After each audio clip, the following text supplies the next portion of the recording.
Boa tarde. É o momento de iniciarmos o estudo da série psicológica de Joana de Ângeles.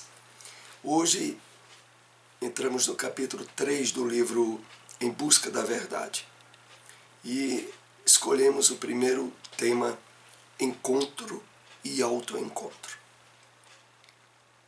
Iremos ver, com base, sobretudo, na parábola do filho pródigo, as colocações de Joana de Ângeles, contextualizando importantes aspectos da parábola para essa temática do autoencontro e, sobretudo, contextualizando para os dias em que estamos vivendo. Mas vamos, para dar introdução ao nosso estudo, comentar uma passagem de uma mensagem do Espírito Emmanuel. Separamos aquela do livro O Evangelho comentado por Emmanuel, Cartas de Paulo, Carta aos Romanos, capítulo 6, versículo 23. Concedeu-nos o Senhor a vida eterna, mas não temos sabido vivê-la, transformando-a em enfermiça experimentação.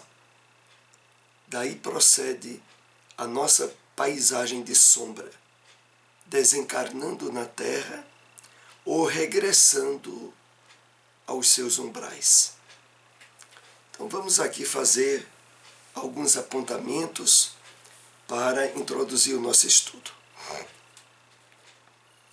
Emmanuel começa fazendo referência àquela que é uma das passagens bíblicas bem colocadas em mais de uma vez, sobretudo nas cartas do apóstolo Paulo.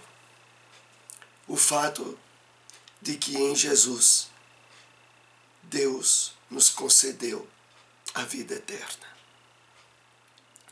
Mas aqui Emmanuel, provocando reflexões mais profundas, nos diz: mas não temos sabido vivê-la. Não temos sabido vivê-la porque, ainda para a grande massa da humanidade,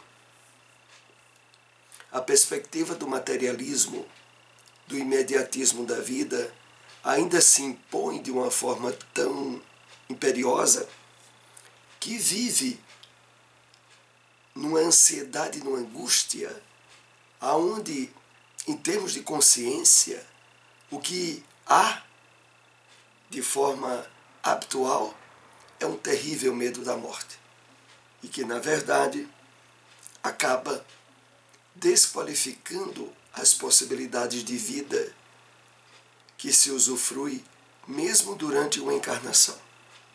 E aí Emmanuel diz: mas não temos sabido vivê-la, transformando-a em enfermiça experimentação, transformando a vida numa enfermidade constante.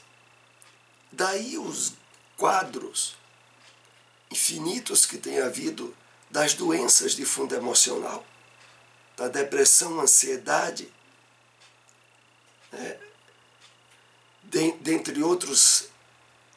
dentre inúmeras outras, tem transformado a vida que deveria ser usufruída em termos de consciência de imortalidade em consciência morta. Daí procede a nossa paisagem de sombra. E aí vamos entender bem esse último aspecto que Emmanuel aqui nos chama a atenção. Procede a nossa paisagem de sombra, desencarnando na terra ou regressando a seus umbrais. Emmanuel se refere aqui ao fato de que a consequência dessa vida em termos de inconsciência espiritual é, durante a experiência no corpo ou retornando ao mundo espiritual, o mesmo terrível medo de morrer, face à ausência de experimentação e vivência da imortalidade que nos foi e é concedida através da palavra do Cristo, direcionando a acordarmos a consciência de imortalidade. Bom, de uma forma indireta, esse assunto também estará sendo tratado no nosso estudo dessa tarde sobre encontro e autoencontro, dentro da perspectiva apresentada na parábola do filho pródigo, que aqui queremos fazer uma breve introdução. Muito se fala sobre a grande necessidade do autoencontro, do autodescobrimento, de investigarmos através de subsídios como aquele apresentado por Santo Agostinho no Livro dos Espíritos, da necessidade de reservarmos durante a noite um espaço para examinar as atitudes, as emoções, os hábitos que expressamos durante o dia, procurando através dessas reflexões o autoencontro. Mas, meus amigos, como iremos ver ao longo do estudo dessa tarde, a questão não é tão simples, devido ao nosso passado de sombras e de erros.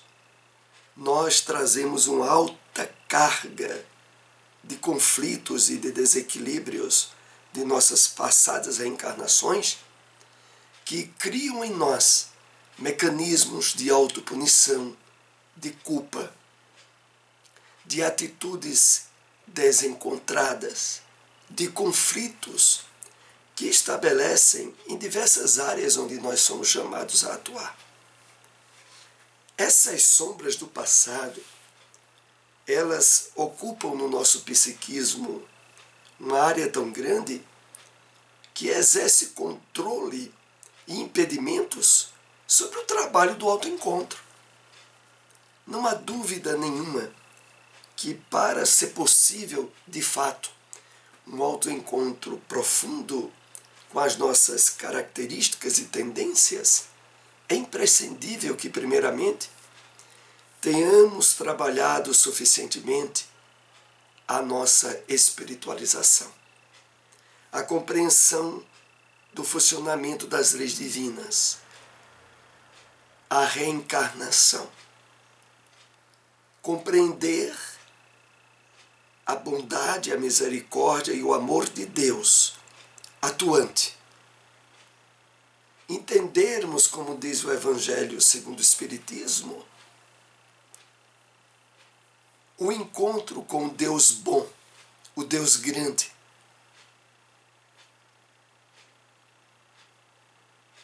É pré-requisito para o autoencontro conosco, porque é dessa confiança que nós iremos poder nos abrirmos através da meditação, da reflexão, a um autoencontro, aonde a sinceridade e o autodescobrimento não nos causará medo, nem conflitos outros. Foi o que se deu naquela passagem da parábola do filho pródigo, quando o filho mais jovem, ao passar por muitas necessidades e carências, reflete que na casa do pai nem de longe ele passava por aquilo, e que valia a pena agora tentar o retorno, já que ele percebia que não tinha mais nada a perder. É mais ou menos o que acontece conosco quando, ao nos chafurdarmos na ansiosa busca de satisfação dos instintos e necessidades físicas, entramos numa fase de maturidade existencial e espiritual que dizemos para nós mesmos: basta, isso não me satisfaz mais. E abre-se as possibilidades da busca e do despertamento espiritual. Foi o que houve com o filho mais jovem, ao retornar à casa do pai. É claro que, como subsídio, ele tinha tido a própria experiência, como ele viveu quando estava na casa do pai. E lembrando-se disso, abriu-se a possibilidade do arrependimento e da ação de retorno. Esse ponto em que a maioria de nós nos encontramos. Através da doutrina espírita, percebemos de fato a existência de um Deus bom, de um Deus forte, de um Deus justo. Percebemos a existência de leis misericordiosas que aguardam as aberturas em nós mesmos para que essas leis atuem na fomentação do bem, da caridade e do amor. Esses subsídios a doutrina espírita já nos presenteia. E abre-se então as possibilidades do retorno à casa do Pai. Vamos para os slides da nossa tarde. A parábola do filho pródigo é um manancial de informações psicológicas profundas, guardando um tesouro de símbolos e significados que merecem cuidadosa análise, a fim de retirar-se do seu conteúdo as lições de paz e de saúde.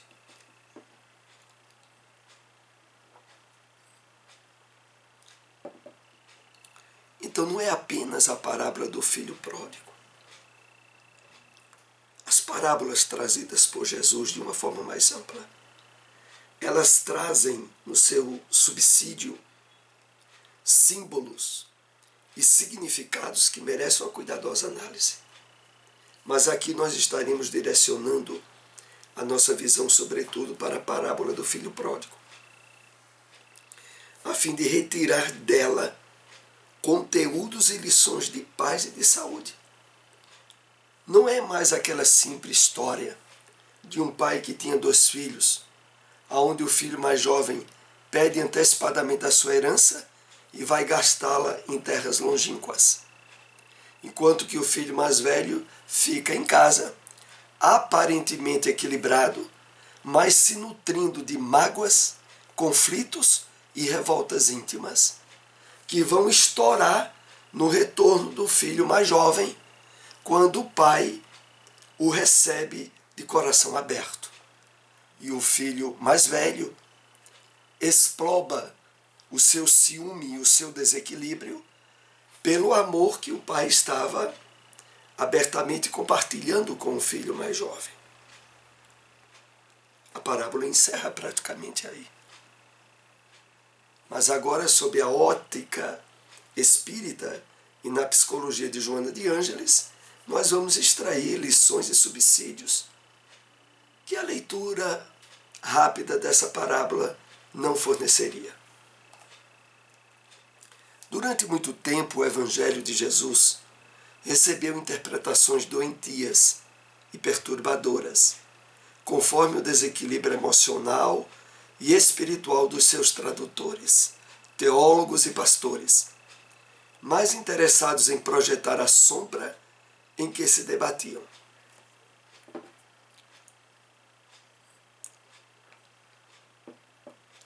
Então, em inúmeras doutrinas cristãs que buscam interpretar o Evangelho do Cristo, trouxeram, não poucas vezes, no subsídio das suas interpretações, as interpretações doentias e perturbadoras daqueles que se tornaram veículos dessas interpretações. É natural, e aqui nos vem a compreensão por que isso se dá. Na verdade, muitos, quando leram ou interpretaram a parábola do filho pródigo, acharam que ali se tratava apenas de uma história de dois filhos. E muitos procuraram ver com qual deles se identificavam mais ou se identificavam menos. Se era com o filho rigoroso e desequilibrado que ficou em casa, ou esbanjador da fortuna do pai, que depois se arrependeu. Outros ficaram interpretando a atitude do pai, que ao invés de efetivar uma corrigenda, a atitude errada e desequilibrada do filho mais jovem apenas abriu seus braços para acolhê-lo. Nessas interpretações e análise, perde-se completamente a riqueza de subsídios espirituais importantes que a parábola traz. E é isso que nós estaremos procurando extrair hoje. Propondo a humildade, levavam os seguidores a transtornos de conduta, os interpretadores humanos que revestiam das imperfeições e de suas sombras a análise das parábolas do Cristo. Levavam os seguidores a transtornos de conduta, estimulando o menosprezo à existência física, a desconsideração por si mesmo, o autodepreciamento, o culto ao masoquismo disfarçado de santificação. Joana se refere aqui, entre outros, às propostas das interpretações doentias do Evangelho, aonde criaram, devido a essas interpretações, estímulos ao menosprezo à existência humana, como isolando-se em monastérios, fugindo do contato social, como sendo um campo de disseminação do mal e do poder do mal, e com a desconsideração a si mesmo, porque na medida em que se procuravam e se estimulavam o isolacionismo social como meio de efetivar a espiritualização proposta pelo Evangelho, na verdade, impunham uma existência de limites e de transtornos, aonde por trás havia um culto ao masoquismo disfarçado de santificação. Ainda nos dias de hoje, mesmo dentro ou fora do véu da igreja a respeito disso, ou das igrejas, há muitos que procuram, de uma forma deturpada, afastar-se do contato social, como busca de meditações profundas e de isolacionismo, um meio de efetivar a caminhada ideal para a sua espiritualização. Quando, na verdade, não passam de meios escapistas e, muitas vezes, masoquistas. Felizmente, com o avanço da cultura, com a ruptura dos laços férreos que mantinham a sociedade jungida, presa aos dogmas enfermiços, descobre-se cada dia a grandeza da mensagem cristã. Aqui nós já estamos tratando dessas possibilidades que hoje usufruímos de forma ampla, que é o entendimento e a percepção dos valores grandiosos que estão por trás da letra do Evangelho e que são agora bem trabalhados à luz da doutrina espírita. Nas parábolas, mantém guardadas respostas significativas especiais para as perguntas inquietantes do comportamento humano. Nela, somente existem libertação e bondade. guardando nos seus símbolos a interpretação das incógnitas existenciais.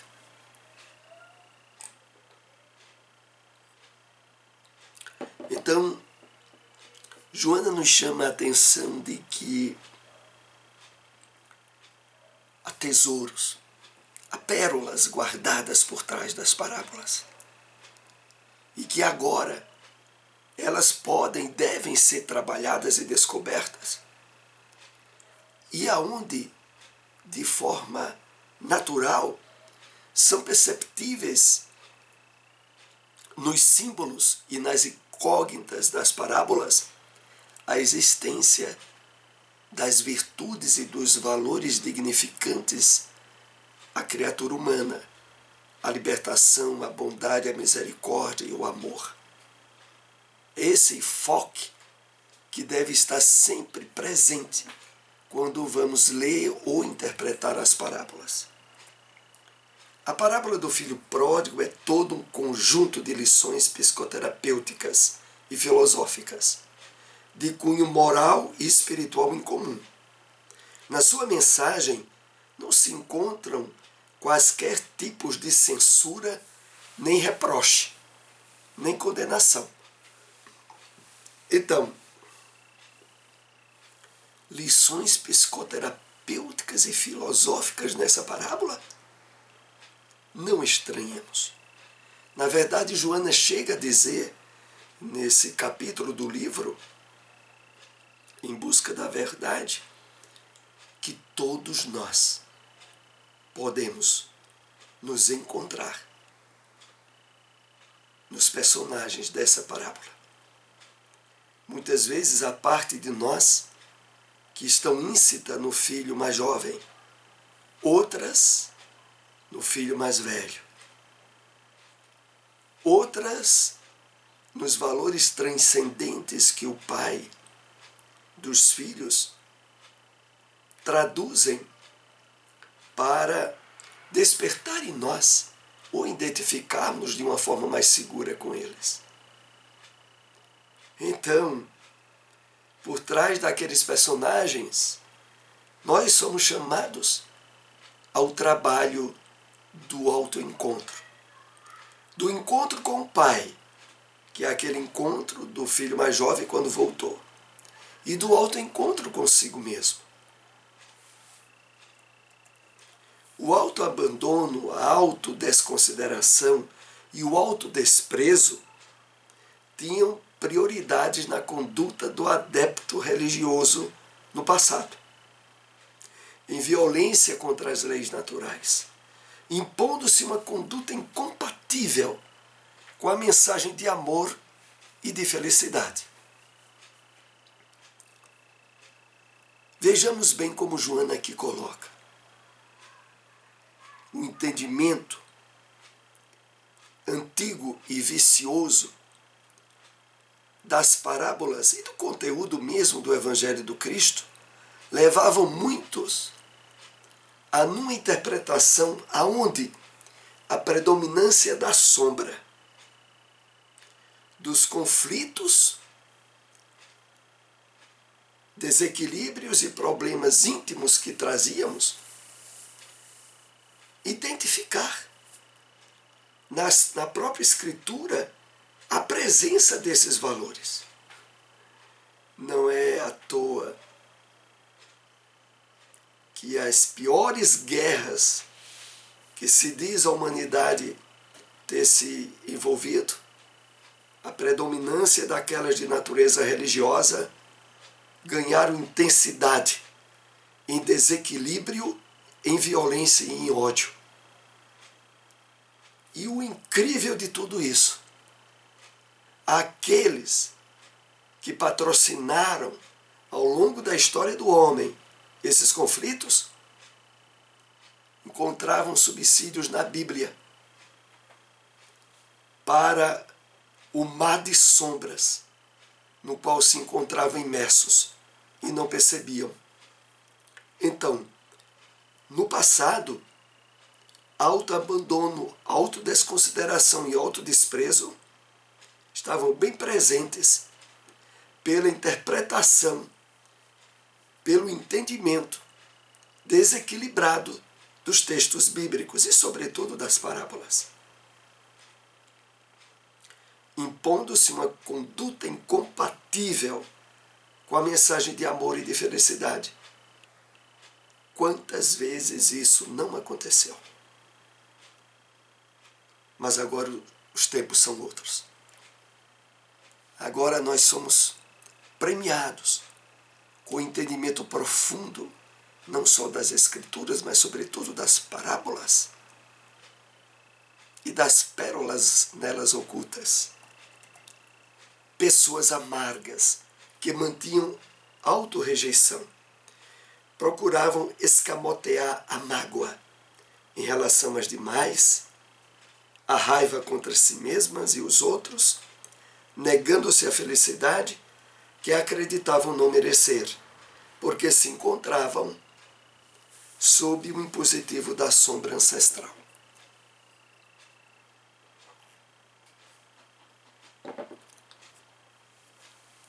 É como fizemos referência na introdução de nosso estudo hoje. As questões relativas ao passado de erros e de conflitos não resolvidos estabeleceram um véu de sombras, aonde o alto desconhecimento dessas questões fizeram com que muitos encontrassem nas religiões a que se filiaram apenas elementos de autocondenação, de autorrejeição, levando-as a uma espécie de desprezo por si mesmas e, consequentemente, as outras pessoas. Muitas vezes sementando, através da inveja, da mágoa, o compartilhamento dos conflitos que traziam dentro de si e não conseguiam resolver, amargando as vidas daqueles com os quais conviviam, na família, no ambiente religioso, na sociedade. Negando-se a oportunidade do encontro com o Pai amoroso, por não sentirem a vigência do amor em si mesmas, ainda hoje recusam-se ao autoencontro, numa análise profunda que eles poderiam propiciar a visão mais saudável da realidade. O problema é esse, meus irmãos. É que hoje ainda isso existe e está impregnado nas mais diversas formas de culto religioso e, sobretudo, cristãos. É preciso trabalharmos profundamente em nós as convicções a respeito do Pai amoroso, do Deus bom, justo e misericordioso. E não pensemos que isso seja tarefa simples. Principalmente na realidade dos dias em que vivemos, aonde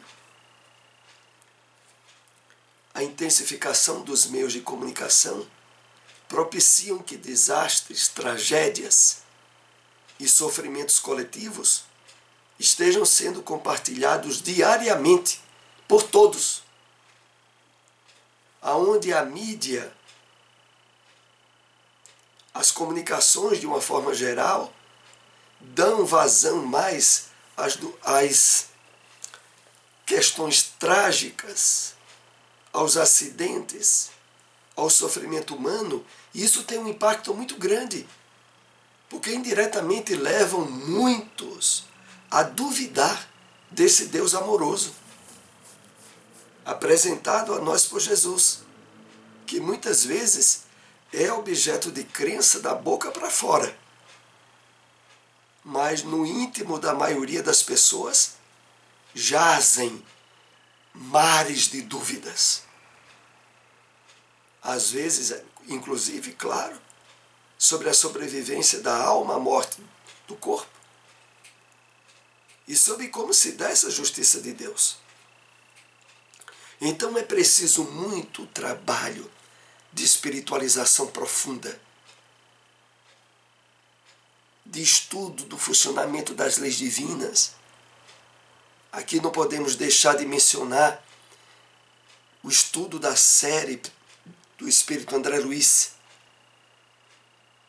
A Vida no Mundo Espiritual, das obras mesmo da codificação, para nos aparelharmos de elementos que nos dê convicção da atuação das leis divinas na nossa vida e na vida em geral. Então, a ausência desse trabalho de conscientização impedem o autoencontro. A pessoa pode até tentar, mas dentro dela tem tanta coisa desconcertada e em conflito que ela não vai muito longe. Recusam-se ao autoencontro numa análise profunda que lhes poderia propiciar a visão mais saudável da realidade. Então, imprescindível o trabalho de espiritualização, de compreensão, de entendimento das leis divinas, para em seguida podermos fazer o retorno que o filho mais jovem fez à casa do pai. O espírito é herdeiro de todas as experiências que vivencia ao largo das sucessivas reencarnações, sendo natural que não poucas vezes predomine aquelas que mais profundamente assinalaram a conduta anterior em forma de desejos e conflitos. Aqui Joana volta a acentuar a questão do passado de sombras que trazemos e do qual nós somos herdeiros, e cujo efeito é, na atual encarnação que nos encontramos, o afloramento de conflitos e desequilíbrios ou de vícios devido a esse passado não ressignificado, mas que agora, através de um trabalho de espiritualização profunda e definida, podemos e devemos realizar. A alegria da autoconsciência é esfuziante, é impactante, porque ocorre depois do reencontro, na volta à casa, ao lar, ao abrigo emocional seguro, que é a conquista da paz e da correção dos atos. Nessa parte do tema, Joana nos chama a felicidade que houve no reencontro do filho jovem na casa do pai, e que é a alegria que deve estar presente nesse trabalho que nós somos chamados a fazer, do encontro e autoencontro conosco mesmos e como Deus interno que trazemos.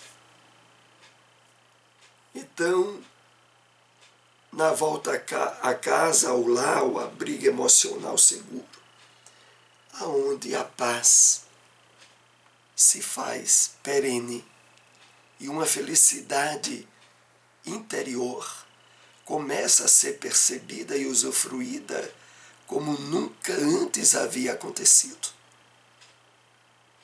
Aqui nós concluímos a parte desse tema que trouxemos para essa tarde. Esse assunto continuará no nosso próximo encontro. Agradecemos àqueles que nos acompanharam. Se possível, compartilhem essas informações. Uma boa tarde a todos.